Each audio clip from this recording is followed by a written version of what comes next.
Good morning class. तो आइए आज हम लोग शुरुआत करते हैं एक बेहतरीन चैप्टर क्लास 12 का 12 नंबर चैप्टर है औपनिवेशिक शहर, नगरीकरण, नगर योजना तथा स्थापना। अच्छा बताइए, औपनिवेशिक शहर किसे कहते हैं? यही ना क्वेश्चन आएगा सबसे पहले। उसके बाद आएगा नगरीकरण क्या है, तब नगर योजना क्या है और स्थापत्य कला क्या है। तो आइए एक एक करके सबके बारे में जानने का प्रयास करते हैं। क्या सबसे पहले समझिएगा कि नगर जो होता है वह एक विशाल जन समूह होता है। नगर, हम शुरुआत करते हैं नगर से। नगर क्या होता है? तो सिंपल सी बात है, नगर एक ऐसा जगह होता है जो गांव से डेवलप होता है, विकसित होता है। जैसे अगर गांव में बात करें तो गांव में कृषि होता है, जबकि शहर में क्या होता है? व्यापार। यही ना चीज होता है। गांव में लोग जो होते हैं अपना जो है मजदूरी करते हैं, कहाँ पे? खेतों में करते हैं। और वहां पे कहा उद्योग नहीं, इंडस्ट्री जो होते हैं, औद्योगिक जो क्षेत्र होते हैं उसमें जाकर काम करते हैं।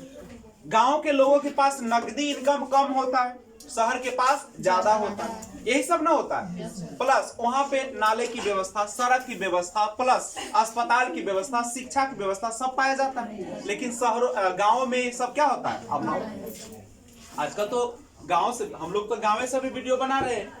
अब गांव में भी बहुत सारे लोग आगे निकल रहे हैं, नहीं यहाँ से भी लोग टॉप कर रहे हैं, यहाँ से भी नौकरी ले रहे हैं, लेकिन उतनी सुविधा अभी भी नहीं। और स्वास्थ्य के मामले में अगर देखा जाए, दो क्वेश्चन आता है, एक होता है सुविधा और एक होता है स्वास्थ्य। यही ना होता है।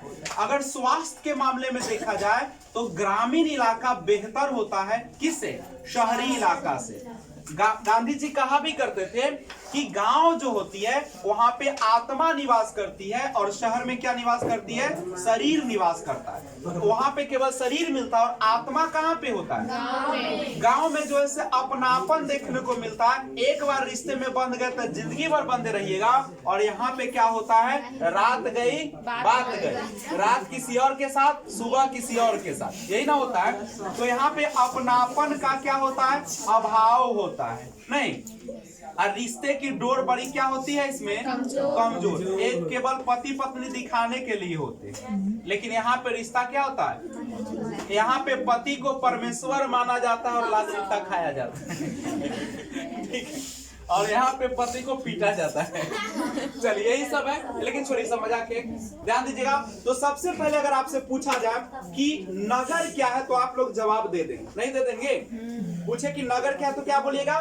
नगर एक ऐसा जगह होता है या शहर जिसको बोलते हैं जहां पे हर प्रकार की सुविधा हर समय मौजूद रहती है। मान लीजिए अभी हमारे यहाँ पे गेस्ट आ गया, अगुए आ गया, मेरे अगुआ आ गया ना, मान लीजिए कि मेरा अगुआ आ गया, तो अभी तो हम छिछियाल चलेंगे, कभी करे कने प्लेट है, कने लोटा है, कने थरिया है। लेकिन शहर में रहते तुरंत दुकान खोलता और तुरंत क्या कर देते ना, तुरंत में ना। लेकिन यहाँ पे दिक्कत होती है। तो लेकिन याद रखो, जीना, अगर जिंदगी जीना है तो कहाँ जीना रहना चाहिए? गांव में। और अगर तुमको स्टाइलिश जीवन जीना है, मुर्गा वाला जीवन जीना है ना, फार्म वाला मुर्गा, तो शहर चले जाओ। देहतिया मुर्गा को देखो, रेगदा के कहाँ पहुंचा देता है बाबू, 200 मीटर तक जरूर पहुंचा देता। लेकिन सोचो क्या फार्म वाला मुर्गा रेगदा पाएगा?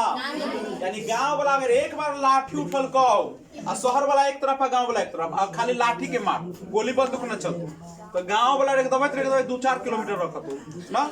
लेकिन शहर वाला में इतना दम चाह जाएगा, 1 घंटा लगलो तो उल्टा दौड़ने का नहीं। तो ये सारे चीज होते हैं। लेकिन हम लोगों को जानना, तो क्या नगर के बारे में समझे कि नहीं समझे? अच्छा, कोई भी शहर होगा तो शहर का कुछ ना कुछ क्या होगा? एक प्लान होगा कि नहीं होगा? औपनिवेशिक शहर किसे कहते हैं? यही से हम क्लास को शुरुआत करना चाहते हैं। क्वेश्चन आएगा, औपनिवेशिक शहर किसे कहते हैं? नहीं, तो ध्यान दीजिए, औपनिवेशिक, उपनिवेशवाद के बारे में तो आप लोग पढ़ लिए, पढ़े कि नहीं पढ़े? उपनिवेशवाद का मतलब क्या होता है? जब कोई मजबूत राष्ट्र किसी कमजोर राष्ट्र के प्राकृतिक और मानव निर्मित संसाधन पर क्या करता है? शोषण करता है या अधिकार कर लेता है, अपने तरीके से चलाता है, उसी को हम लोग क्या कहते हैं? उपनिवेश। जैसे हम लोग जो थे उपनिवेशवाद थे किसके? अंग्रेजों ने हम लोग को खूब टॉर्चर किया कि नहीं किया? अब औपनिवेशिक क्या है समझिएगा। कथा कि औपनिवेशिक भारत भारतीय उपमहाद्वीप का वह भूभाग है जिस पर यूरोपीय साम्राज्य था। धीरे धीरे कंपनी की प्रादेशिक मौत की इच्छा प्रबल होती गई और शीघ्र विवाह भारत में प्रमुख यूरोपीय शक्ति बन गई। औपनिवेशिक क्या समझ में आया? भारतीय उपमहाद्वीप का वह भूभाग जिस पर यूरोपीय साम्राज्य था। भारतीय उप, अब यहां से क्वेश्चन स्टार्ट होता है क्या? औपनिवेशिक के बारे में। किसके बारे में? अगर आपसे पूछा जाए कि औपनिवेशिक क्या है तो आप सिंपल कहिएगा भारतीय उपमहाद्वीप का। भारतीय उपमहाद्वीप का, नहीं, भारतीय उपमहाद्वीप का, ठीक है, वह भूभाग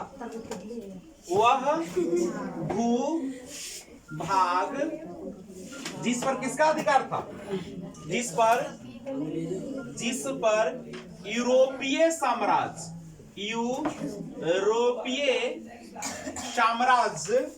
ठीक है, हाँ, उसी को हम लोग क्या कहते हैं? औपनिवेशिक कहते हैं। क्या कहते हैं उसको? सिंपल याद कर लो, भारतीय उपमहाद्वीप का वह भूभाग जिस पर यूरोपीय साम्राज्य था उसी को कहा जाता है औपनिवेशिक। क्या कहा जाता है? और शहर किसे कहते हैं तो आपको पता चल गया। तो भारतीय उपमहाद्वीप का वह भूभाग जिस पर यूरोपीय साम्राज्य था, लेकिन उन्होंने यहाँ पे बहुत सारे क्या किया? सुविधा दिया। आप देख सकते हैं ट्रेन का व्यवस्था किया, यहाँ पे बाजार बनवाया, सड़क बनवाया, नाली बनवाया, ये सब यूरोप वाला सब बनवाया। जब बनवाया तो एक विकसित जगह बना, अस्पताल, सेना, सब कुछ दिया। तो वैसे शहर को हम लोग औपनिवेशिक शहर कहते हैं। फिर से सुनिएगा, वैसा शहर जो यूरोपीय साम्राज्य के द्वारा क्या किया गया? एक विशेष रूप दिया गया, चाहे उद्योग हो, चाहे व्यापार हो, चाहे वह सड़क हो, चाहे नाला हो, हर तरीके का व्यवस्था जो किया गया किसके द्वारा? यूरोपों के द्वारा। वैसे शहर को, वैसे भूभाग को हम लोग कहते हैं औपनिवेशिक शहर। याद रहेगा। अगला पॉइंट है नगरीकरण। नगरीकरण किसे कहते हैं? नगरीकरण का मतलब होता है उद्योगों की ओर बढ़ना। ठीक है, किसकी ओर बढ़ना? उद्योग की ओर बढ़ना, व्यापार की ओर बढ़ना। यानी नगरीकरण यह वैसा जगह होता है, वैसा क्षेत्र होता है जिसमें सभी लोग नयापन की ओर बढ़ते हैं, हमेशा हर तरह के सुविधा को प्राप्त करने का प्रयास करते हैं और दिया भी जाता है। ठीक है, तो नगरीकरण क्या समझ में आ गया? नगरीकरण क्या है? नगरीकरण का मतलब होता है जहां पे जनसंख्या ज्यादा होता है, जहां पे हर तरह की सुविधा उपलब्ध होती है, लोगों को खाने पीने की ज्यादा समस्या नहीं होती है और प्लस रोजगार प्रचुर मात्रा में उपलब्ध होता है। उसी को हम लोग क्या कहते हैं? नगरीकरण। क्या कहते हैं उसको? अब प्लस है, जब नगरीकरण, जैसे मान लीजिए हम इसी को, ये जो क्षेत्र है हमारा ग्रामीण क्षेत्र है, हम इसको नगर बनाना चाहे तो हर तरह का सुविधा देना होगा, 24 घंटे गाड़ी मिलना चाहिए, नहीं। और प्लस क्या बिना योजना के नगरीकरण संभव है? नहीं। कोई ना कोई तो प्लान होगा। आपका क्लास चल रहा है तो क्या बिना प्लान के चल रहा है? प्लान के तहत चल रहा है, नहीं कि ऐसे खत्म करना कोर्स, ऐसे करना। देखो 1 महीना पहले हम लोग का कोर्स कहाँ था? तौर में था, है ना।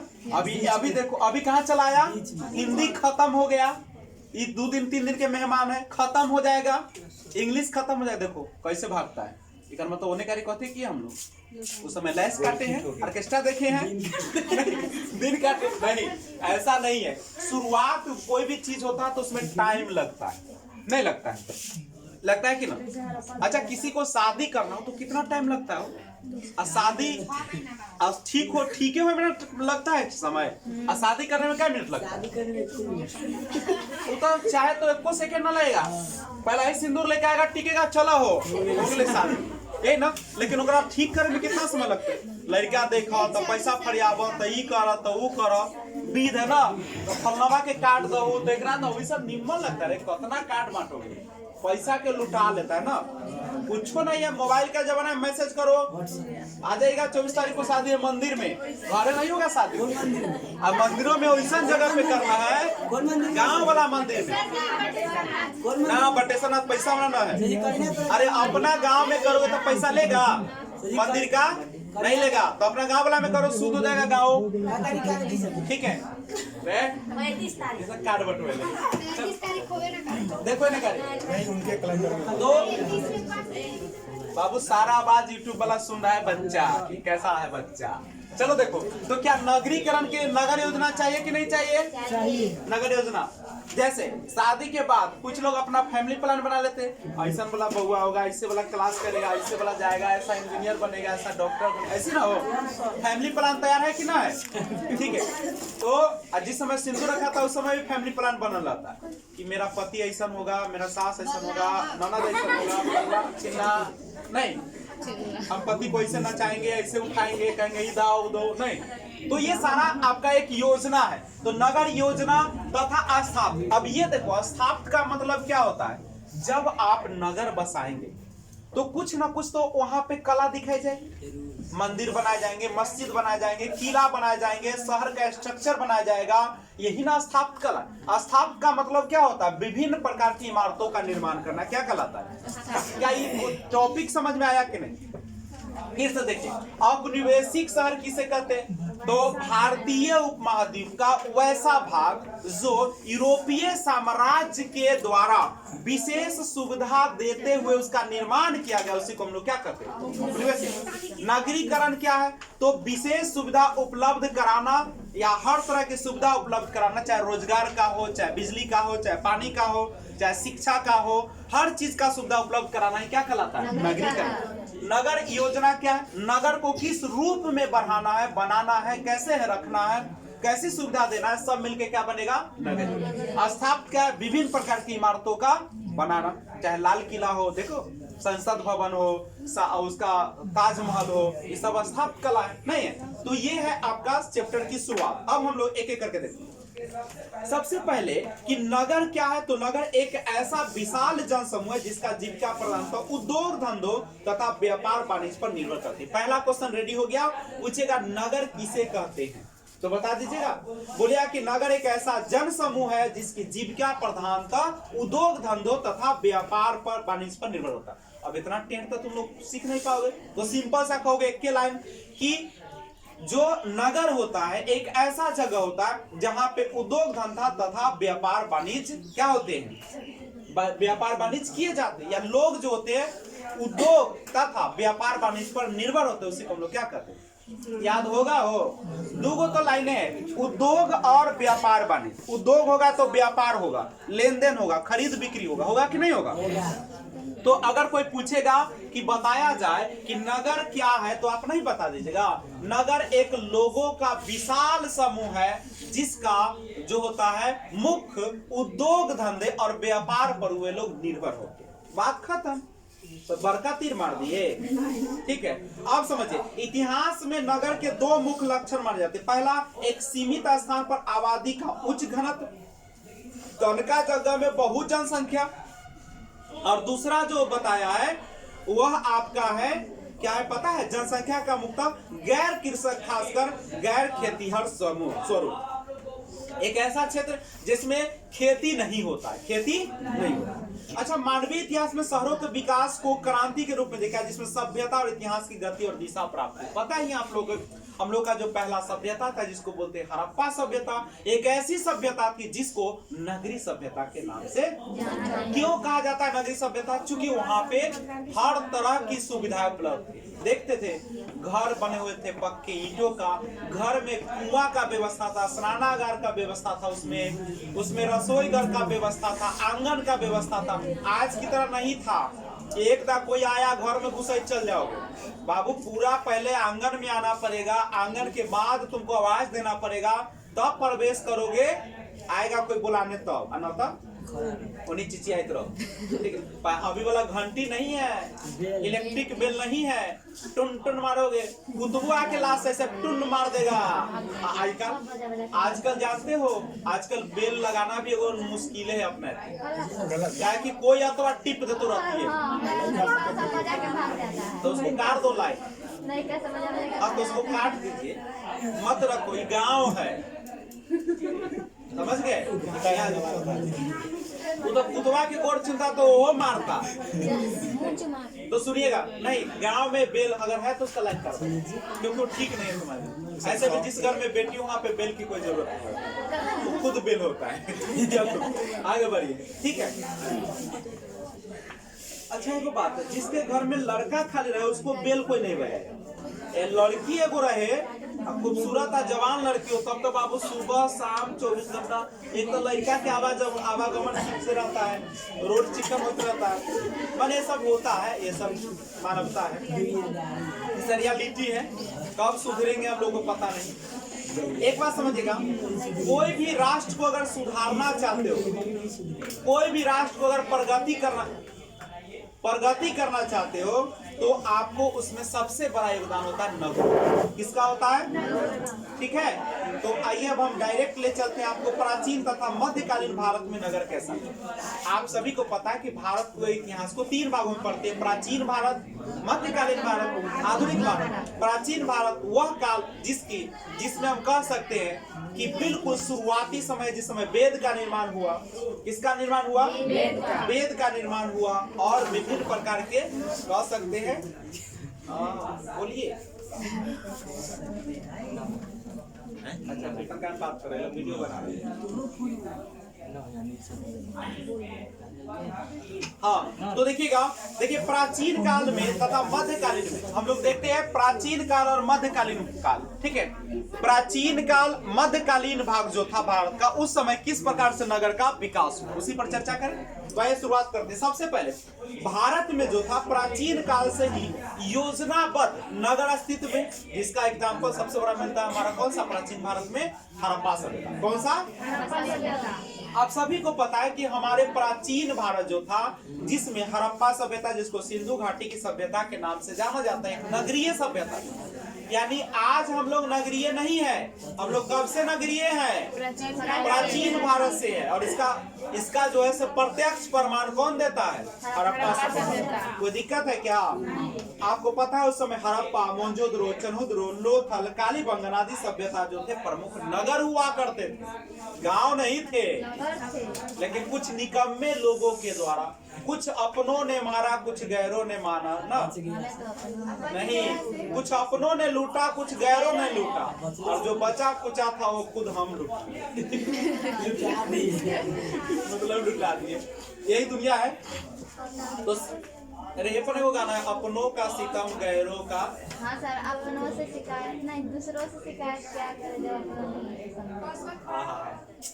दूसरों से शिकायत क्या करे जब अपनों ही समझा ही नहीं। चलिए, लेकिन दूसरा समझाओ, हल्ला गुला न कर, आराम से। चलिए, तो अगर पूछेगा कि भारत में बिल्कुल शांति बनाई, एक शब्द नहीं, ताकि लगना चाहिए यूट्यूब पर कि एक शब्द क्लास चल रही है। ठीक है, सभ्यता का प्रतीक है ये कोचिंग। चलिए, यहाँ पे संस्कारी बच्चे जन्म नहीं लेते, यहाँ पे बनाए जाते हैं।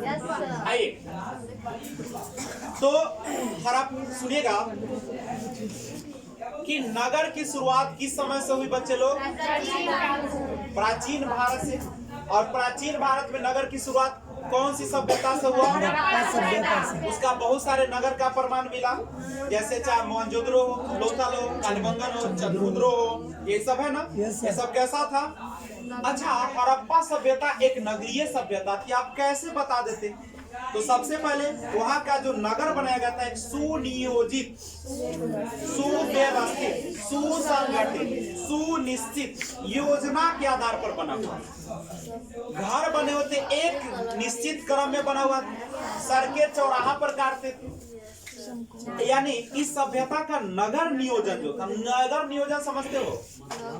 सभी लोग ना अपना अपना कॉपी या तो बंद कर ले, नहीं तो आपकी कॉपी जब्त कर ली जाए कुछ मिनटों में। ठीक है, ये पूरा दुनिया सुन रहा है, इसलिए सावधानी ही आपको दुर्घटना से बचाएगा। ठीक है, सभी लोग कॉपी बंद कर लीजिए और प्यार से मेरे वचन को सुनिए सुबह सुबह। ठीक है, इमरजेंसी है कि माने जनरल है? जो जल्दी जाओ। नहीं देना, बैठे रहिए। चलिए, इमरजेंसी नहीं ना है, यूट्यूब वाला सुन रहा है। चलो हो जाएगा। हाँ, आइए देखते हैं, ध्यान दीजिए। तो हड़प्पा सभ्यता जो था बुआ, इस सभ्यता का नगर नियोजन वाले जो शहर बसाए गए थे, एक निश्चित क्रम में बसाई गई थी। ठीक है, नगर नियोजन की 2 व्यवस्थाएं सबसे महत्वपूर्ण थी। पहला क्या था बुआ? नगर नियोजन हड़प्पा सभ्यता में दो व्यवस्था सबसे बेहतरीन था। पहला जो था वो था कि समकोण पर एक दूसरे को सड़कें काटती थी। सड़कें कहां पर काटती थी? तथा नालियों की उत्तम व्यवस्था। दो चीज बाबू, हड़प्पा सभ्यता का दो चीज सबसे नामी है। एक तो है कि प्रत्येक सड़क समकोण पर काटती थी 90 डिग्री पर, और दूसरा जो था नालियों का व्यवस्था। देखो, किसी भी गांव समाज को अगर विकसित करना है तो दो चीजों पर ध्यान देना चाहिए। एक, सड़क सबसे इंपॉर्टेंट होता है। अगर सड़क अच्छा रहेगा तो कहीं से भी कोई सामान आ सकता है, व्यापार व्यवसाय अच्छा से होगा, लोगों का आवागमन अच्छा से हो जाएगा, और नाली अगर अच्छा हो तो गंदगी दूर रहेगी, न रहेगी। ऐसे अगर चाहते हो कि आपका नहीं सुधरोगे,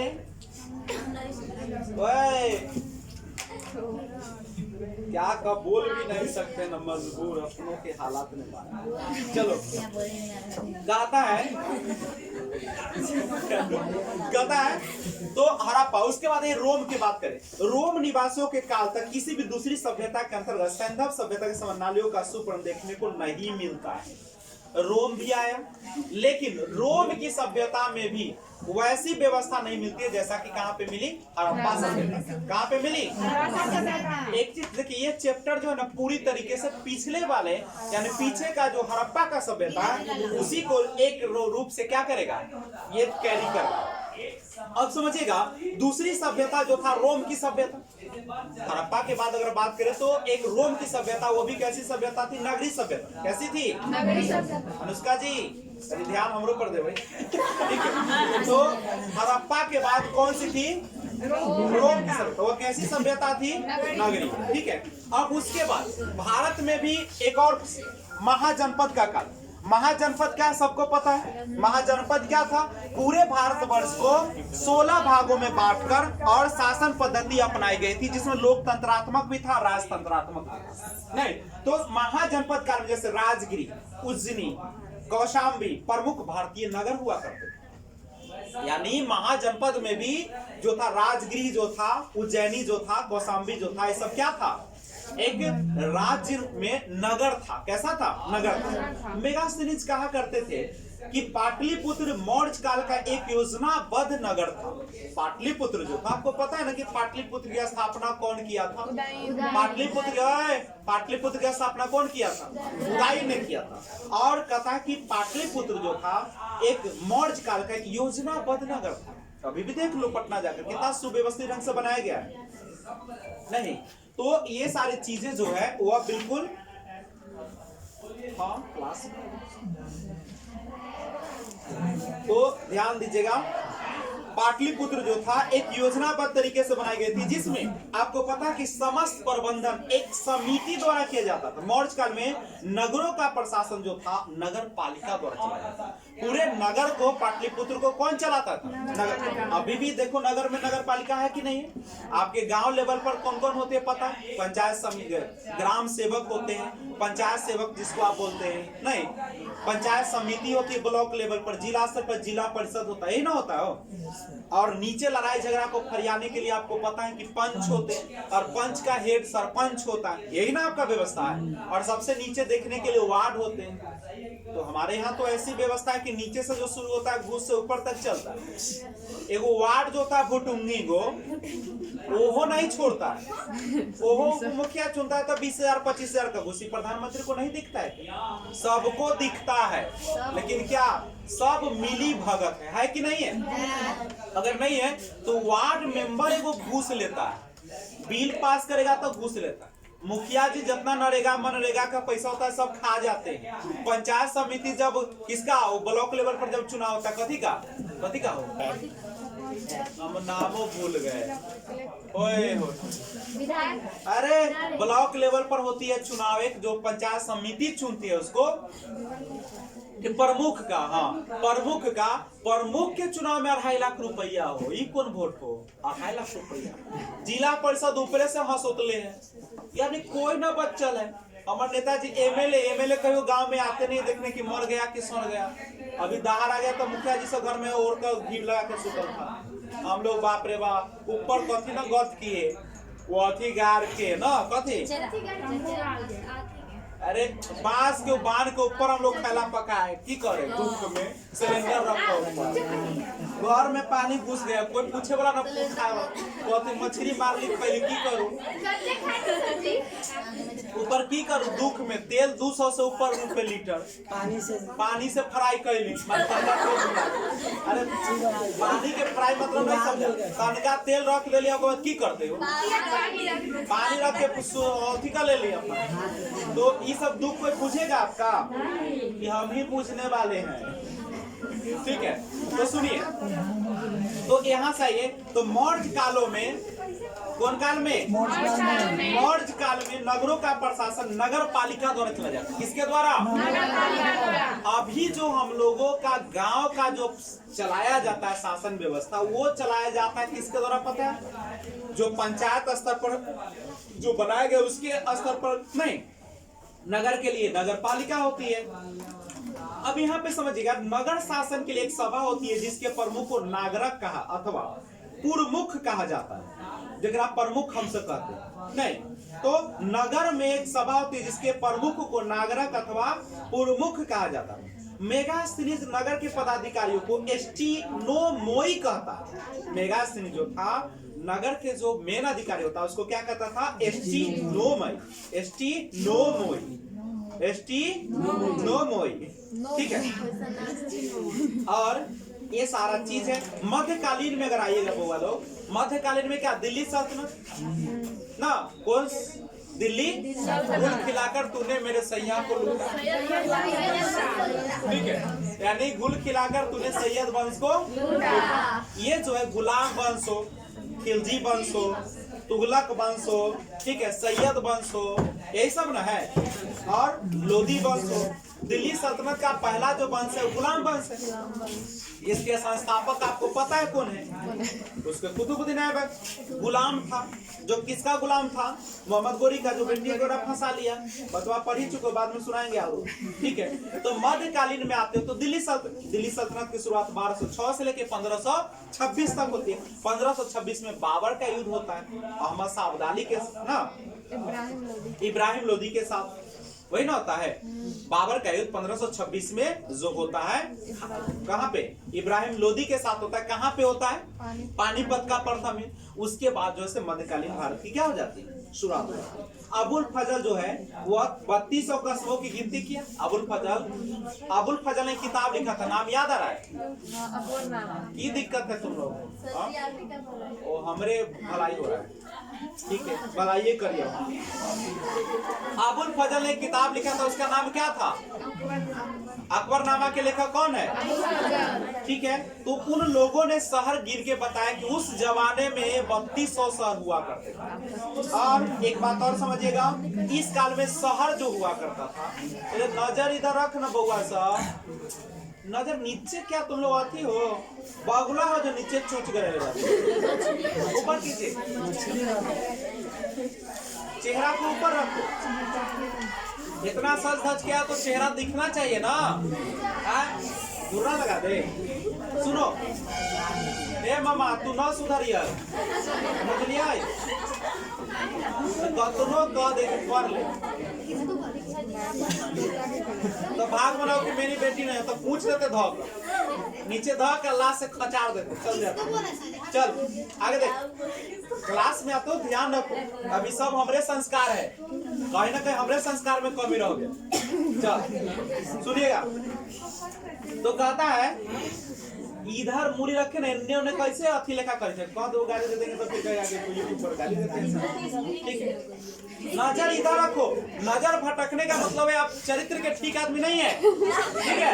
नजर को पूरा एक नहीं अगर आपका बार बार आंख फड़क रहा है इन्हें हो रहा है इसका मतलब क्या है उचक्का लोग हो हाँ नजर को इधर रखो ना पोडियम इधर है आगे बढ़िए दोनों का ना तू उधरे कर अब वीडियो बंद करके गाली देंगे भर सर जी नाम ना लीजिए गाली दीजिए चलो भाई ठीक से भाई पैसे कर अंजना कुमार आगे देखिए उम्र जो है ना इतना डेंजर उम्र है ना आंख बर्दाश्त करता है ना शरीर बर्दाश्त करता है माने हर चीज बेकाबू है। चलिए हे भगवान, भैया समझदारी दो। चलिए, तो देखो इस चैप्टर में ऐसे ही सुनने के लिए केवल मिलेगा। धीरज, इसे दूध थप्पड़ लगेगा ना उसको तो अस्थिर हो जाएगा। तुम क्या नीचे कर रहा है? नीचे क्या कर रहा है? तुम वहाँ कहाँ बैठे हो? आप वहाँ क्यों बैठे? आप यहाँ बैठने के लिए देख खबर अभी फिर ऑफिस में क्या बाद आपका होता है? जब तुमको नियम बना कि आगे बैठो तो उधर बैठने क्या जरूरत है? आप कल से यहाँ बैठेंगे ना तो खबर जाएगा। यहाँ पे कोई पनिशमेंट वही होता है, सस्पेंड क्लास, चल जाओगे सब भाई, हल्ला नहीं कीजिए। चलिए आगे ध्यान दीजिए। पश्चिमी संपर्क के, अब आइए, अब हम लोग पश्चिमी संपर्क करते हैं। पश्चिम भारत का जो पश्चिम का पार्ट होगा ना, और पश्चिम का पार्ट तो इधर होगा, तो अब हम लोग पश्चिमी पार्ट की ओर आते हैं। तथा पश्चिमी संपर्क के पूर्व भारत में नगरीय प्रदेश। अब देखते हैं कि पश्चिम जो पार्ट था, कौन पार्ट था? पश्चिम जो पार्ट था, ऊपर मुड़ी करो लड़की, कॉपी बंद कर लो। तो पश्चिमी संपर्क में के पूर्व, पश्चिमी संपर्क के पूर्व भारत में नगरीय प्रदेश। जब हम लोग पश्चिम वाले के संपर्क में, ठीक है, नहीं आए थे, उसके पहले भारत का कैसा दृश्य था उसके बारे में जानते हैं। सबसे पहले आपको पता है कि औपनिवेशिक काल जब आया, औपनिवेशिक काल का मतलब क्या होता है कोई समझाएगा? औपनिवेशिक काल किस काल को कहा जाए? तो कह सकते हैं कि यूरोपीय साम्राज्य के आगमन के बाद जो हमारे यहाँ पे उद्योग धंधे का विकास किया गया, वह काल ही क्या कहलाता है? औपनिवेशिक काल। सिंपल है, औपनिवेशिक है क्या? तो भारतीय उपमहाद्वीप का वह भूभाग जिसमें क्या था, जिस पर यूरोपीय साम्राज्य था, और यूरोपीय साम्राज्य था तो उसने जो उद्योग धंधे स्थापित किया वह सब काल क्या कहलाएगा? औपनिवेशिक काल कहलाएगा। कोई दिक्कत है क्या? अब सुनिए, औपनिवेशिक काल में औपनिवेशिक नगरीकरण की प्रक्रिया को बहुत ज्यादा बढ़ावा मिला। जब भी औपनिवेशिक, क्योंकि कोई भी जब विदेशी आएगा आपके यहाँ पे, आप पर शासन करेगा, तो हमेशा वह चाहेगा कि हम ज्यादा से ज्यादा मुनाफा कमाएं, और मुनाफा कमाने के लिए उद्योग धंधा लगाएगा, व्यापार व्यवसाय तेजी से करेगा, लोगों का दोहन तेजी से करेगा, जमीन का दोहन तेजी से करेगा। कभी भी गुलामी जीवन में आप कभी भी अच्छाई की कामना कर सकते हैं क्या? जो कुछ भी होगा आपके नुकसान के लिए ही किया जाएगा। भले ही ट्रेन बैठा दे, भले ही बिजली लगा दे, भले ही आपका शहर बसा दे, लेकिन क्या उसमें हम लोग को लूटा ही जाएगा। और जिसका सबसे ताजा एग्जाम्पल अंग्रेजों का शासन हम लोग यहाँ पे किया नहीं, पूरी तरीके से सोने की चिड़िया कहे जाने वाले भारत को क्या कर लिया।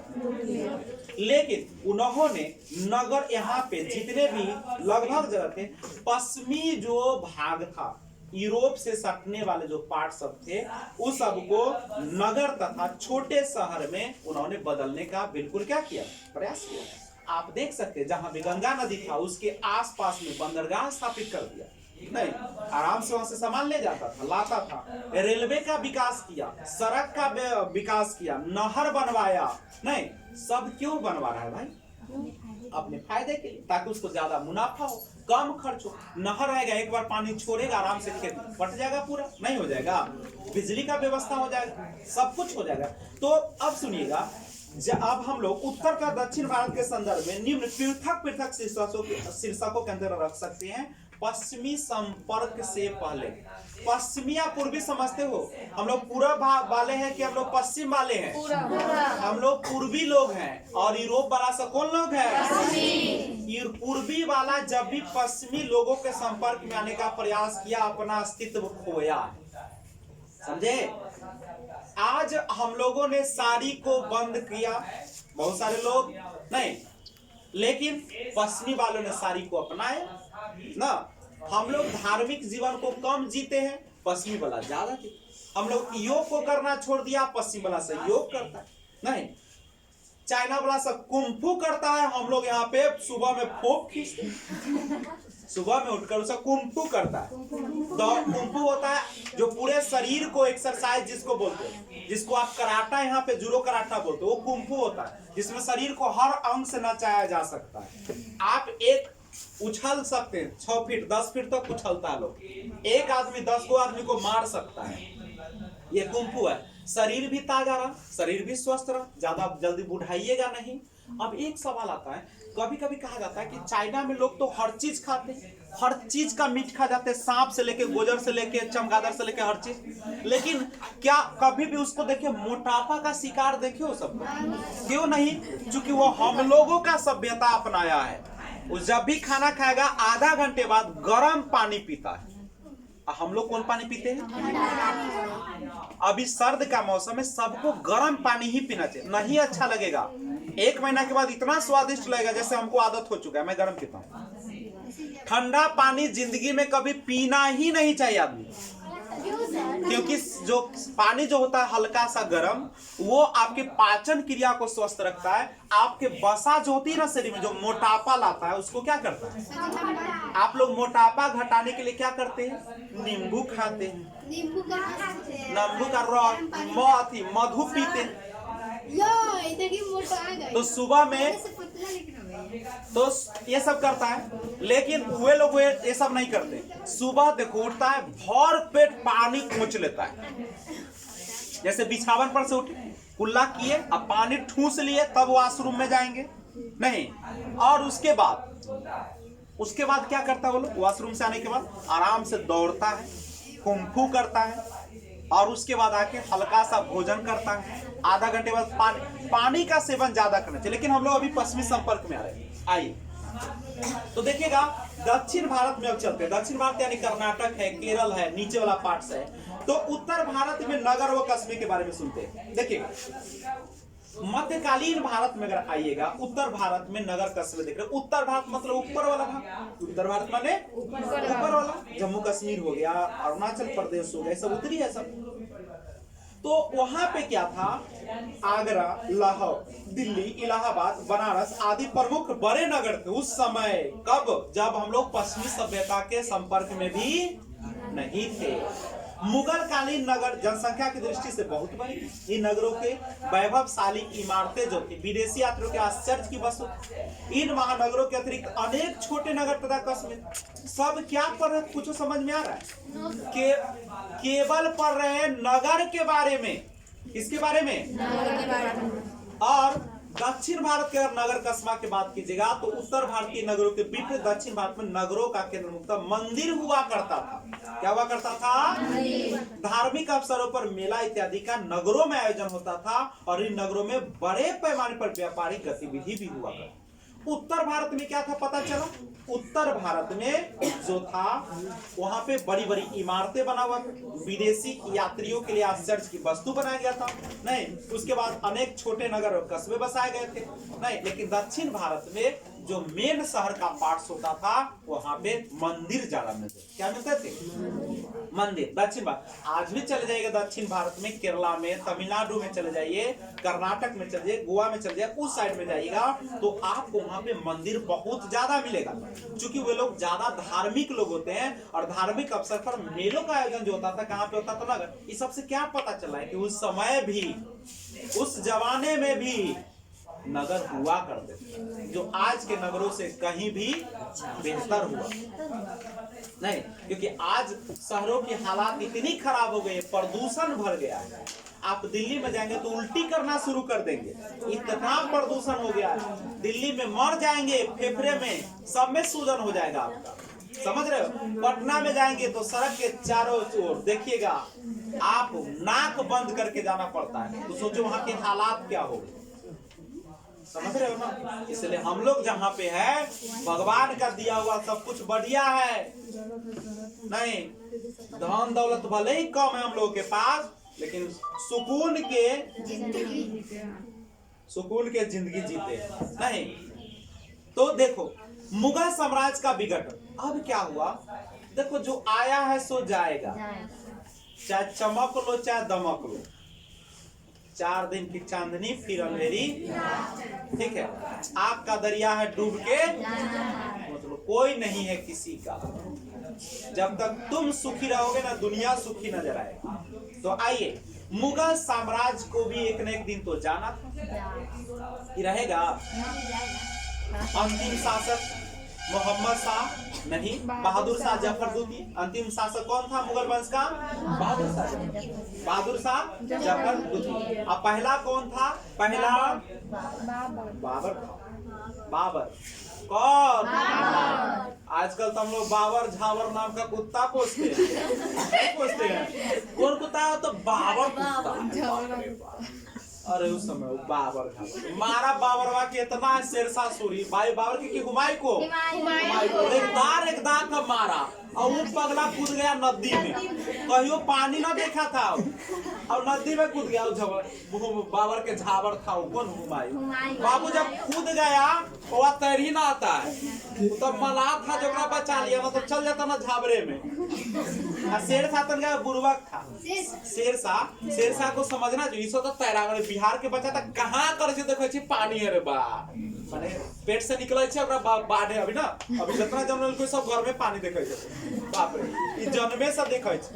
कूद जाते रे हो, भोग देता नहीं। अगर मान लो आज अगर हुमायूं को मार दिया तो इतना मोट किताब पढ़ेला मिलत रहा हमरा से। शेरशाह सूरी के छोड़ देत रहे कि अथी लिखत तन का शेरशाह सूरी इतना अच्छा बिहार का शासक था बुआ, बहुत सुंदर शासक था। बहुत काम किया था, पेड़ लगवा दिया था चारों ओर, कुआं खोदवा दिया था, सड़क बनवा दिया, ग्रैंड ट्रंक रोड को सुधार दिया था।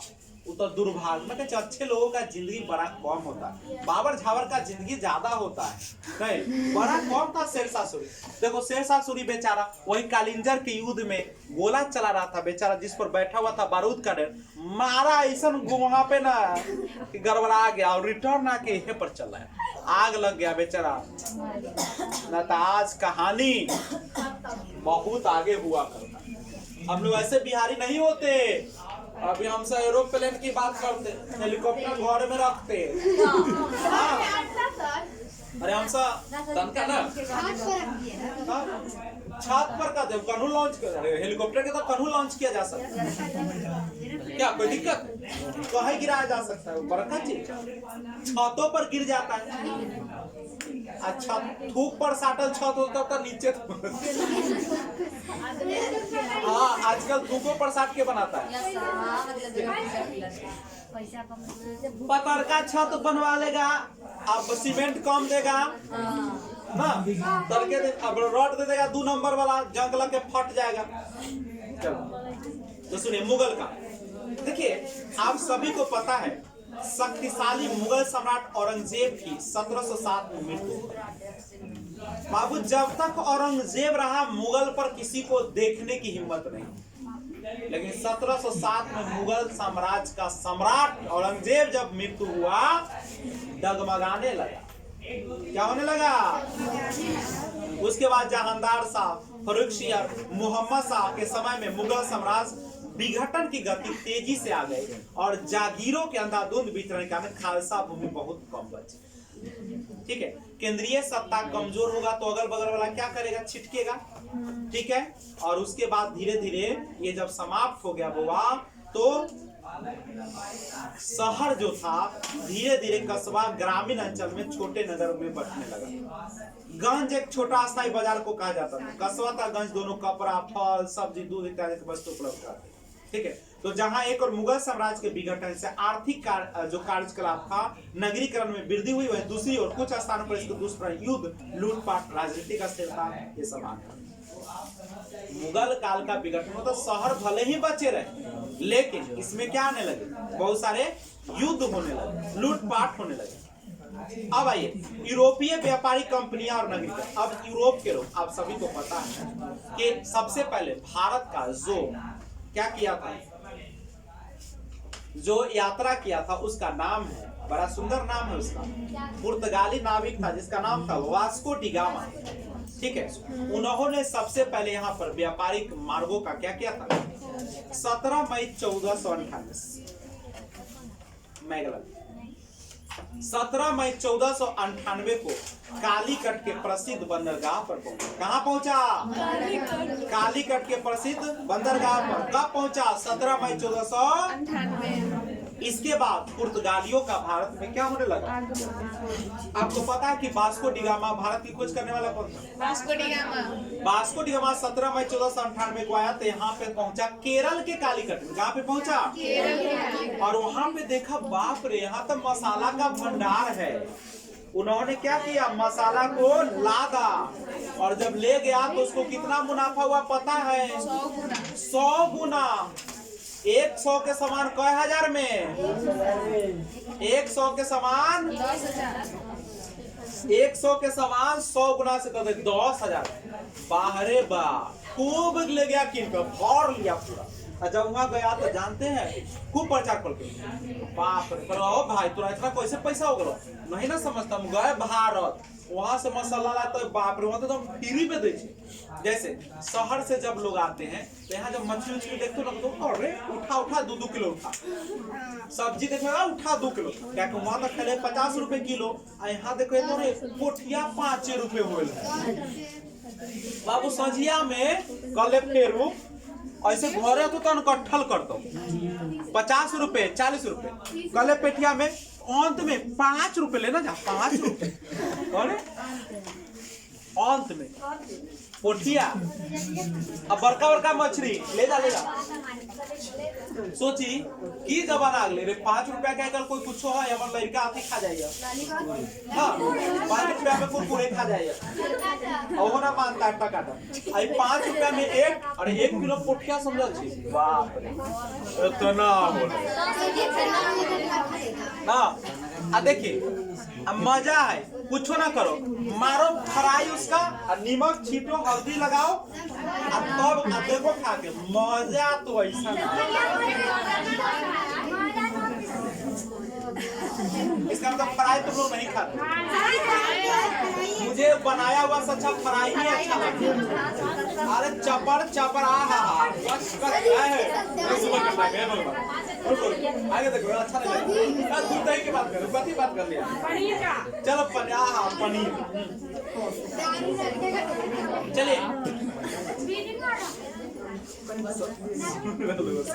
चलिए आजा बच्चे। तो पुर्तगाली लोग आए भारत में, आए कि न आए? कौन आया? पुर्तगाली में कौन आया सबसे पहले? यहाँ से क्या खरीद के ले गया? कितना फायदा हुआ? और आएगा कि रुकल रहेगा? जैसे अगर गांव से बाघ अगर एगो बकरी को उठा कर ले जाए तो मन चपकल रहेगा कि न रहेगा? फिर आएगा। मान लो अगर गांव से कोई के बेटी के वो उठा के भाग जाओ तो फिर दूसरों वाला गांव के लड़का के मन रहेगा कि ना? ऐसी हफ्ते रहेगा तो क्या होगा अंत में? कुछ आ जाएगा। चलो अब आइए, यूरोप के लोगों को भी लालच लग गई। पुर्तगाली को, यूरोप में किसको? लालच लग गया, अब आने लगा। बाबू जब पुर्तगाली जब यहाँ आने लगे, वास्को डी गामा को देखा देखी, तो अब क्या हुआ? अब वो सबको लालच पकड़ लिया कि हम बुरबा को देखो 100 रुपया में ले जाता है, वो कहता है 100 रुपया कला दे, कि हम 100 रुपया कला दे, हमारा 100 गुना जो फायदा हुआ, हम 100 गुना कला फायदा, हम पूरे फायदा ले, मंगनी में ले जाए एकदम फायदे ना। तो वो क्या किया? अब उसके मन में लालच आ गया। अब कहा ना हम किन का न ले जाओ। धीरे धीरे यहाँ के लोगों को बेवकूफ बना, और लोग आते रहे, और पहले कहा कि ना हमरा इतना दूर के जो है ना से हमर होला, आदमी रखने लगा, और धीरे धीरे यहाँ के व्यापारियों पर क्या करने लगा? कब्जा करने लगा।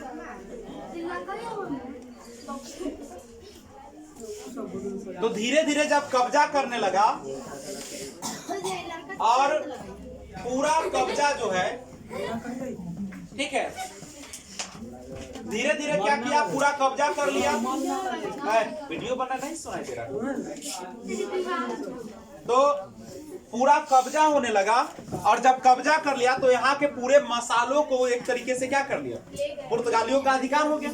अब सुनिए, अब ये लालच क्या पुर्तगालियों का रहेगा कि मन बढ़ जाएगा? देखिएगा, प्रारंभ में इन कंपनियों का मुख्य उद्देश्य केवल क्या करना था बच्चे लोग, केवल भारत में फूट को देखकर इन्होंने यहाँ साम्राज्य का निर्णय लिया था। देखा यहाँ पे डच, देखो पुर्तगाली आया, उसके बाद डच आया, अंग्रेज आया, फ्रांसीसी व्यापारी सब आए, सब व्यापार तो करने लगे, लेकिन उन लोगों को लगा ना कि एक समय एकता नहीं है, इसको एकता नहीं है भारत में, और उन्होंने धीरे धीरे यहाँ पे क्या करना शुरू कर दिया, आक्रमण करना शुरू किया और यहाँ के लोगों को बेवकूफ बनाया, यहीं के लोगों से लड़वा कर, और पूरा यहाँ पे पुर्तगाली ने 1510 में गोवा में, याद कर ली है, पुर्तगाली जो था 1510 में गोवा में, डच 1605 में मछलीपट्टनम में, अंग्रेज 1639 में मद्रास में, फ्रांसीसी ने 1673 में पांडिचेरी, अपने अपने केंद्र स्थापित कर दिए पांडिचेरी। मतलब क्या है, अब एक केंद्र बना लिया और उसी केंद्र पर सारे व्यापार का सामान वहां पे रखता था, आराम से नाव आता था और समुद्री जहाज उसको लेकर, केंद्र का मतलब समझते हो ना, अपना सारा कोठी बना लिया, कोठी का मतलब कि सब कुछ उसी में रखाएगा। जैसे मान लो पुर्तगाली लोग होंगे तो वो कहाँ, गोवा में, मछलीपट्टनम में रखेंगे डच लोग, मद्रास में रखेंगे अंग्रेज, और पांडिचेरी में फ्रांसीसी लोग, सब स्थापित कर, स्थापित समझ गए ना, मतलब जैसे हम अड्डा बना लिया और वहीं से सब लेके चला जाता। अब सुनो, लालच क्या कमता है कभी। अब क्या हुआ, व्यापारिक गतिविधि में विस्तार होने लगा, छोटे छोटे नगर कस्बों का जन्म हो गया। देखो खाली पढ़ रहे हम लोग, नगर का जन्म कैसे हो रहा है, जब बसने लगा तो नगर बसेगा कि नहीं, कस्बा बसेगा कि नहीं होगा। और यूरोपीय कंपनियों के व्यापारिक गतिविधि कारण पिछली शताब्दी में विकसित सूरत, मछलीपट्टनम, ढाका इत्यादि नगरों का ह्रास होने लगा, किंतु साथ ही मद्रास, कलकत्ता, बंबई जैसे बंदरगाहों का बड़ी तेजी से क्या हो गया, विकास हो। 1797 में प्लासी का युद्ध हो गया, तब हुआ, और 1764 में जब बक्सर का युद्ध, तो पूरी तरीके से अंग्रेजों ने भारत पर क्या कर लिया, नगर का स्थापना हुआ कि नहीं हुआ, मुंबई, कलकत्ता, चेन्नई, जो मद्रास का, सब जगह नगर बस गया, नगर का उदय हुआ कि नहीं। मुगल काल में भी नगर बना, यूरोपीय लोग आए तो भी नगर का निर्माण किए कि नहीं किए, उससे पहले हम लोग हड़प्पा सभ्यता में नगर का निर्माण कर चुके थे। अब जैसे ही, अब तो हम लोग औपनिवेशिक हो गए हैं, अब तो हम लोग गुलाम हो चुके हैं कि नहीं, पुर्तगालियों का, डचों का, फ्रांसीसियों का, अंग्रेजों का, सबका हम लोग क्या हो चुके हैं, तो गुलाम हो गए। तो क्या यहाँ पे औपनिवेशिक की स्थापना हो गई कि नहीं। औपनिवेशिक मतलब हमारे जगह पर वे लोग क्या करेंगे, अब शोषण करेंगे, हम लोग नहीं करेंगे। तो अब भारत में नगरीकरण का आरंभ हो गया, औपनिवेशिक, समझ गए। जब विदेशी लोग आए तो उन्होंने नगर का स्थापना करने लगे, किए कि ना किए, और जब किए तो उस समय नगर का विकास तेजी से होगा कि धीरे धीरे होगा, तेजी से होगा। भाई पूरा चैप्टर ऐसे ही हम पढ़ाएंगे, हम लिखाएंगे नहीं, याद रखिएगा आप लोग, क्योंकि हम लोग का चैप्टर ही है औपनिवेशिक शहर में नगरों का विकास कैसे कैसे हुआ। तो सुनिएगा,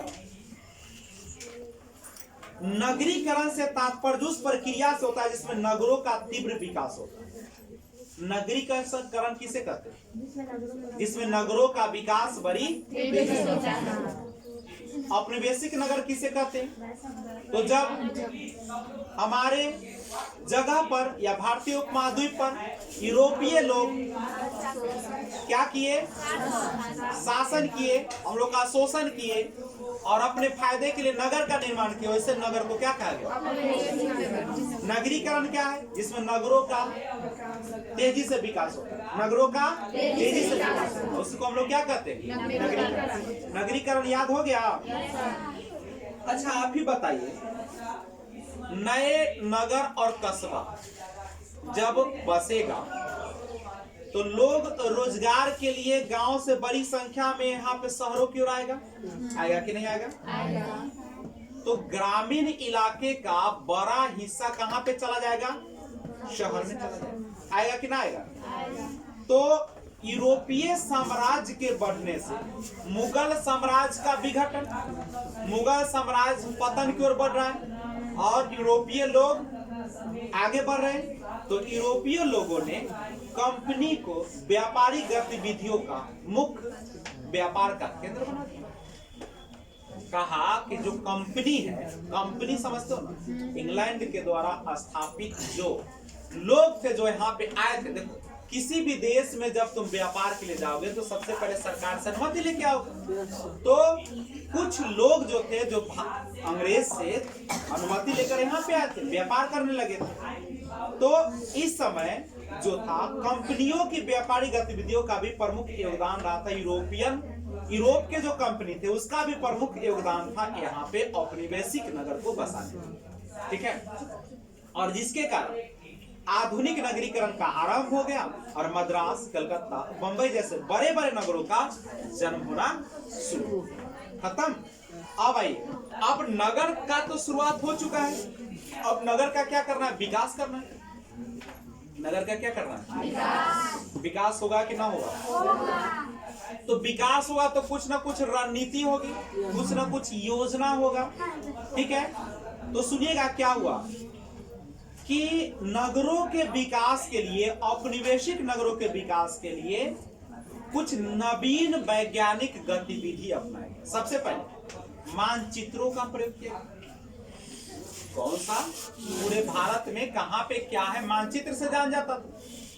जनगणना कर दिया शुरू की, कहां पे कितना जनसंख्या, और एक शहर से दूसरे शहर में संपर्क बना रहे, इसके लिए परिवहन व्यवस्था करा दी, गाड़ी का व्यवस्था करवाया। रेलवे के माध्यम से सब शहरों को जोड़ा गया।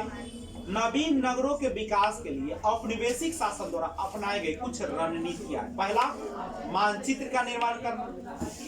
ठीक है, पहला क्या करना? ठीक है, मानचित्र का निर्माण करना। तो इसमें मानचित्र का निर्माण सर्वेक्षण पद्धतियों में औपनिवेशिक हितों का विशेष ध्यान रखना। जहां जहां अंग्रेजों का शासन था, जहां जहां यूरोपों का शासन था, उसको विशेष ध्यान रखा गया अपना हित का। 1878 में सर्वे ऑफ इंडिया का गठन किया गया। आज इसको भारत सर्वेक्षण बोलते हैं। पूछता है क्वेश्चन कि भारत के मानचित्र का प्रकाशन कहां से किया जाता है? भारत सर्वेक्षण से। कहां से किया जाता है? इसमें नक्शों का निर्माण किया जाता है। ठीक है, और इसमें बड़ी बड़ी बस्तियों को दिखाया जाता है। करेक्ट है, योजना बनाया जाता है। अच्छा, गरीबों की बस्तियों के निर्दया से हटाया जाता है। गरीब के बस्ती को नगर में क्या करेगा? दूसरा देखो, तो मानचित्र निर्माण में अब जनगणना करने से क्या होगा? नगरों के विस्तार की जानकारी मिल जाएगी कि कहाँ पे कितना जनसंख्या, कहाँ पे क्या होगा। ठीक है, पूछेगा क्वेश्चन, बड़ा इंपॉर्टेंट क्वेश्चन है कि पहली जनगणना भारत में कब कराई गई? 1872। नियमित जनगणना कहेगा 1881। चल खड़ा हो जाइए। सोनी कुमारी, आपके माता पिता भी सुन रहे हैं, खड़े होइए। भारत में पहली जनगणना, चुप रहना सब और आराम से सुनो। कितने पढ़ते, कितने सीरियस है, माँ बाप के साथ क्या छल कर रहे हैं। तो भारत में पहली जनगणना कब शुरू हुआ था? कहिया?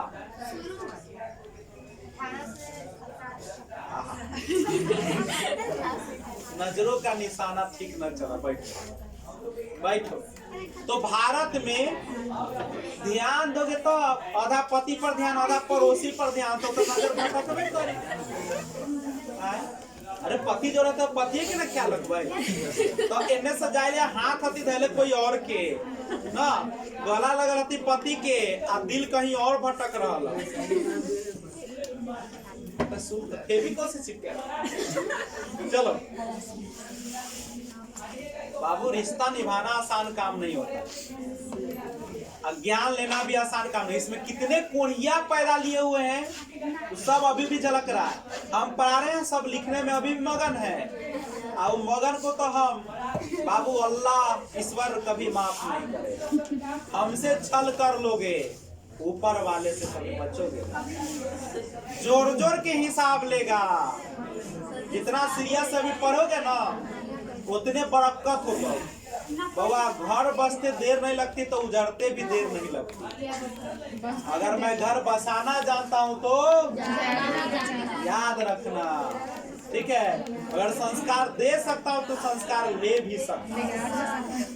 इसलिए क्लास में ये मत समझना कि विजय सर को ठग रहे, तुम हमको नहीं ठग रहे हो, अपने आप को ठग रहे हो, और ऐसा ठग रहे हो जो जिंदगी में बहुत बदनसीबी का सामना करना पड़ेगा। स्टूडेंट हो, हम शराप नहीं देंगे, लेकिन सुधर जाओ, ठीक है।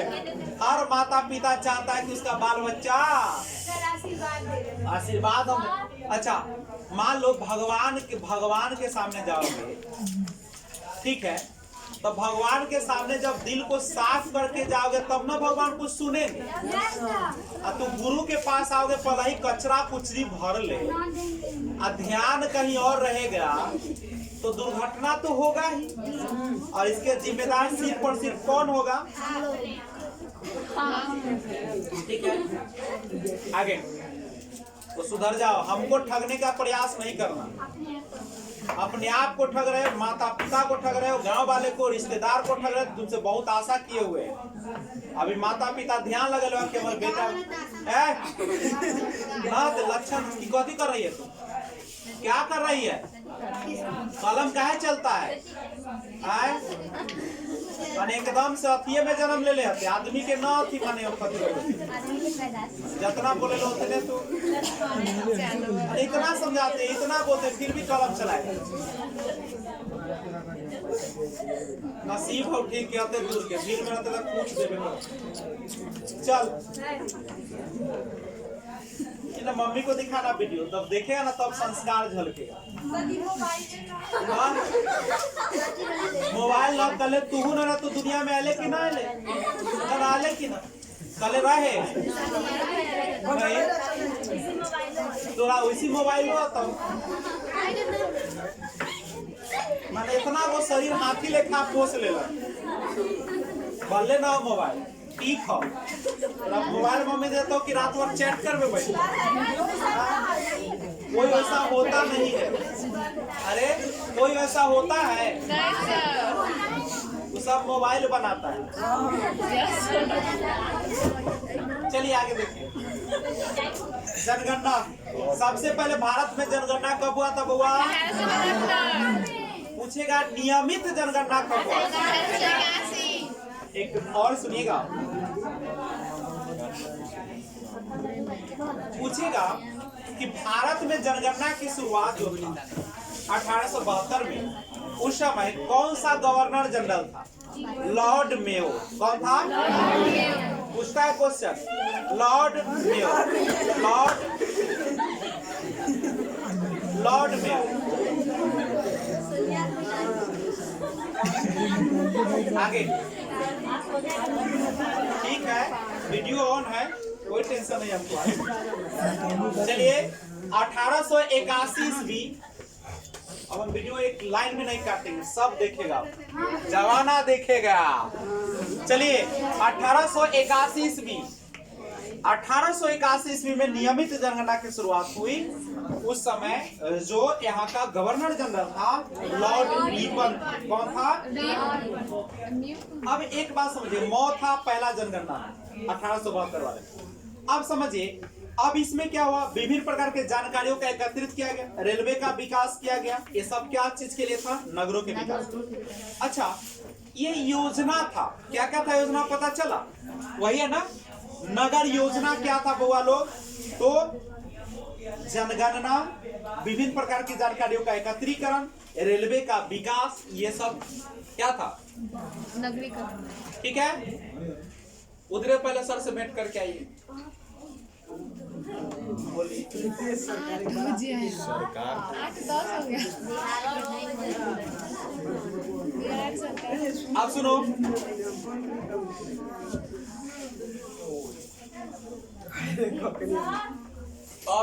अभी फोन करके हम ही डांटे हैं कि छोटा है लेकिन आ जाओ क्लास आ जाइए। वो है क्या ना कि फोन कटाइए। हाँ, चलो, नवीन विकसित नगरों की प्रमुख विशेषताएं ध्यान दीजिएगा। योजना बन गया, आपने रेलवे का विकास कर लिया। सुनिएगा, नवीन विकसित नगरों की विशेषता। देखिए, जब शहर बसे तो कुछ ना कुछ विशेषता तो होगा। पहला विशेषता, नगर व्यापारिक गतिविधि का केंद्र। नगर जो था व्यापार का केंद्र बन गया। मतलब समझ गए, जितना भी व्यापारिक होगा, उद्योग धंधे व्यापार होगा, सब कहाँ पे होगा? किले बंद बस्तियां, ठीक है। चूंकि ये नगर व्यापारिक गतिविधि के केंद्र थे, इस कारण नगरों की समृद्धि भी बढ़ती गई। और शंका की दृष्टि से कि भारत के शासक कहीं इस पर हमला न कर दे, इसलिए चारों तरफ से क्या कर दिया? किलेबंदी। जैसे गाजीपुर है, पूरे चारों तरफ से यहाँ पे किलेबंदी, मतलब दीवार उठा दिया मोटका, कोई हमला कर पाएगा? तो वैसा किस कारण से किया? डर से। तीसरा, ये हम लोग पढ़े नगर की विशेषता। किसका विशेषता? पहला विशेषता, नगर व्यापारिक गतिविधियों का केंद्र। व्यापार का मुख्य केंद्र कौन बन गया? नगर। व्यापार का मुख्य केंद्र कौन बन गया? नगर। दूसरा, किलेबंदी बस्तियां, किलेबंदी कर दी गई नगर में। तीसरा, व्हाइट टाउन एवं ब्लैक टाउन बनाया गया। ये में क्या था समझिएगा, ये जो था बउआ, ये पूछता है क्वेश्चन, व्हाइट और ब्लैक टाउन। नवीन नगरों में यूरोपियों की भारतीय के प्रति जातीय गिरना, नस्लीय भेदभाव को ब्लैक तथा व्हाइट टाउन के रूप में देखा। मतलब समझे, यूरोपियों जो थे, यूरोप के लोग भारतीयों के प्रति जातीय घृणा और नस्लीय भेद करता था। हम लोग को कहता था तुम लोग नीच लोग हो। तो जो यूरोप के लोगों ने भारत के प्रति जो घृणा और नस्ल भेद किया, उसी को हम लोग क्या कहते हैं? ब्लैक तथा व्हाइट टाउन। क्या कहा जाता है उसको? किलेबंदी कर दिया। ये सब नहीं। अब सुनिएगा, यूरोपियन जहां पे रहते थे, सुनिएगा, नवीन नगर की किलेबंद बस्तियों में आमतौर यूरोपियन लोग रहा करते थे। भारतीय व्यापारी, कारीगर, मजदूर की बस्तियां इन किलों के बाहर बसाई जाती थी। इन बस्तियों को यूरोपियन ब्लैक टाउन कहते हैं। फिर से सुनिएगा, जहां पे अंग्रेज लोग रहते थे, किलेबंदी करके रहते थे और उसमें भारतीयों को आना जाना मना था। तो भारत के लोग बाहर रहते थे किला से, तो उसको कहा गया ब्लैक टाउन। और जहां पे अंग्रेज किलेबंदी करके रहते थे, उसको व्हाइट टाउन। क्या कहेगा उसको? सस्ते श्रम तथा कच्चे माल का प्रचुर उपलब्धता। नगर का जब विकसित हुआ तो वहां पे सस्ता मजदूर मिलने लगा और कच्चे माल की पूरी क्या हो गई? उपलब्धता हो गई। नवीन नगरीय संस्कृति का विकास, यहाँ पे सांस्कृतिक परिवेश देखने को मिला। इसमें क्या था? यूरोपियनों की प्रमुख भूमिका थी, किंतु भारतीय व्यापारी, मध्यस्थ आदि में नवीन संस्कृति महत्वपूर्ण स्थान था। मतलब अब यहाँ पे धीरे धीरे संस्कृति का भी क्या होने लगा? नगरीय संस्कृति का विकास। सिविल लाइंस का बहुत बार पूछा हुआ क्वेश्चन। देखिए, 1857 के विद्रोह के बाद अंग्रेजों ने अपनी सुरक्षा पर विशेष ध्यान दिया था, इसलिए अंग्रेजों को नगर के देशी निवासियों से दूर एक पृथक स्थान बसाया था। अंग्रेजों ने इन निवास क्षेत्रों को सिविल लाइन कहा। बात समझ में आया? 1857 का जब विद्रोह हुआ तो अंग्रेजों ने अपनी सुरक्षा के ध्यान को रखकर अंग्रेजों को नगरों के देशी निवासियों से दूर रख के, यहाँ का जो लोग था, नगर के लोग जो थे, उनसे दूर कहीं पे जाकर एक बस्ती बनाया था जहां पे अंग्रेज लोग रहते थे, ताकि सुरक्षा मिल सके, कोई हमला न कर सके। उसको कहा गया सिविल लाइन। क्या कहा गया? Civil line. यानी देशी, एक लाइन में समझो, देशी निवासियों से दूर जो नगर का निर्माण किया गया, देशी जो आपके लोग थे, देशी निवासी थे, उससे दूर एक पृथक स्थान जो अंग्रेज लोगों ने बनाया, यूरोप के लोगों ने बनाया, उसी को सिविल लाइन कहा गया। क्या कहा गया बच्चे लोग? Civil line. बाबू ये सब पॉइंट अपना याद करोगे, हम इसमें कुछ नहीं कर सकते। ब्लैक टाउन क्या है? ब्लैक टाउन क्या है? किलेबंदी। यूरोप के लोगों ने किलेबंदी करके जहां पे रहना शुरू किया, उसको व्हाइट टाउन कहा गया। और उसके बाहर जो देशी लोग रहते थे, उसको ब्लैक टाउन कहा गया। सिविल लाइन क्या है? तो यूरोपियों ने अपने सुरक्षा के दृष्टि से देशवासियों से दूर एक पृथक स्थान बनाया जिसको सिविल लाइन के नाम से। अब शहरी सामाजिक जीवन पर नगरीकरण के प्रभाव, शहर का जो समाज था उस पर जब नगरीकरण का मतलब क्या, उद्योग धंधे बढ़े, व्यापारी केंद्र बढ़े, यही सब ना हुआ, तो क्या प्रभाव पड़ा? सबसे पहले मध्यम वर्ग का विकास हुआ, जो वकील थे, इंजीनियर थे, लेखपाल थे, उसकी संख्या उसकी मांग बढ़ने लगी। दूसरा, महिलाओं की स्थिति पर प्रभाव पड़ा, महिलाओं की स्थिति जो थी, नगरीकरण का प्रभाव महिलाओं पर ज्यादा पड़ा। इसमें क्या होने लगा कि इसमें शिक्षित महिलाएं घर की चार दीवार से निकलकर विभिन्न पेशेवर कार्यों में संपन्न करने लगे। जो पढ़ी लिखी महिला थी वो क्या करे, उद्योग धंधा में जाकर अपना काम करने लगे, नहीं कोई लिखा पढ़ी का, कोई कुछो का, बहुत सारा काम करने लगी। नवीन मजदूरी वर्ग का उदय, अब बहुत सारा नगरीकरण का जब उदय हुआ तो बहुत सारे लोगों ने क्या करना शुरू कर दिया, मजदूरी करना शुरू कर दिया। अमीरों और गरीबों को मिखाई बढ़ता गया, अमीर होते चले गए, गरीब। नगरीकरण की इस प्रक्रिया में हुआ क्या कि उद्योगपति, पूंजीपति वर्ग का विकास हुआ और दूसरी ओर नगरों में एक ऐसे व्यक्ति का अस्तित्व जिसे सर्वहारा की श्रेणी में रखा जा सकता था। इस वर्ग के आसपास जीवन यापन के पर्याप्त साधनों का नितांत अभाव था। नहीं, अमीर होते चले, गरीब। और लास्ट में इमारत तथा स्थापत्य शैलियां। अब किसी भी काल में समाज और सांस्कृतिक जीवन की जानकारी का एक प्रमुख स्रोत उसकी इमारतें होती। इमारत को देखकर हम पता लगाते हैं कि यहाँ पे किस चीज का विकास हो रहा है, ठीक है। तो इस समय क्या हुआ, बहुत सारे जो थे यहाँ अपनी स्थापत्य कला का भी विकास हुआ। स्थापत्य शैलियां है, इसमें भवन और उनकी में प्रयुक्त शैली परंपरागत भारतीय शैली से भिन्न हो गई। नहीं, नगरों के विकास में सार्वजनिक भवनों के निर्माण की शैलियां, अब क्या था, कुछ ऐसे जगह थे जैसे नव शास्त्रीय शैली, गौथिक शैली, इंडो सारासेनिक शैली, ये सब जो था वो भवनों के निर्माण में प्रयोग किए गए थे। नव शास्त्रीय शैली क्या है, नव गौथिक शैली क्या है, इंडो सारासेनिक शैली क्या है, जाके किताब उलटिए और उसमें क्या करिए बच्चे लोग, पढ़िए।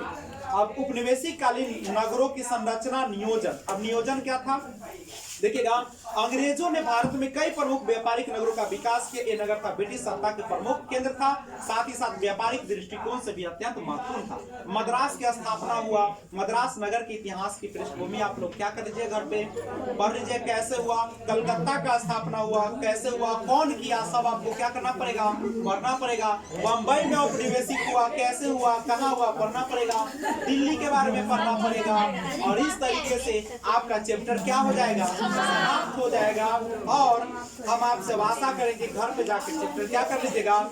और उसके बाद एक लाजवाब चैप्टर शुरू होगा जिसका नाम है महात्मा गांधी, ठीक है। तो कल शुरू करेंगे हम लोग, बहुत लाजवाब चैप्टर। अच्छा, आपने जो यार चैप्टर पढ़ा, क्या कलकत्ता की स्थापना किया कैसे हुआ, चौरनौक ने किया था, पता ना सबको। दिल्ली की स्थापना अनंगपाल ने किया था, ठीक है। तो ये सारा जो है आप लोग घर पे क्या करेंगे। अब हम बगल लिखा उंगली रखे पढ़ाए कि बाबूआ कलकत्ता का स्थापना ऐसे हुआ, ठीक है। तो आप नवगाथिक शैली क्या है, सबको पहले अपने से पढ़िए, उसमें कुछ नहीं लिखा गया है, उस शैली में क्या होता था, कैसे होता था, और बाद में दिक्कत हो तो हम बताएंगे, करेक्ट है। तो कल हम लोग शुरुआत करते कौन सा, महात्मा गांधी। आज के क्वेश्चन में सबसे बेहतरीन जो सवाल रहा वो सवाल रहा आपका ब्लैक टाउन क्या है, व्हाइट टाउन क्या है, ठीक है, प्लस सिविल लाइन क्या है। ये सब क्वेश्चन इंपॉर्टेंट है। और प्लस पूछेगा कि नगरीकरण की विशेषता बताइए, नगरीकरण का विशेषता बता देना है, उसका प्रभाव क्या पड़ा, महिलाओं पर क्या प्रभाव पड़ा, यही सब ना होगा। तो सारा क्वेश्चन आप लोग किताब पढ़ेंगे, किताब नहीं खरीद ले, नहीं है, समझ गए, किताब खरीदना ही पड़ेगा आज या कल। क्या कोई दिक्कत है? तो कल हम लोग शुरू करें। बस आज इतना ही। जय हिंद।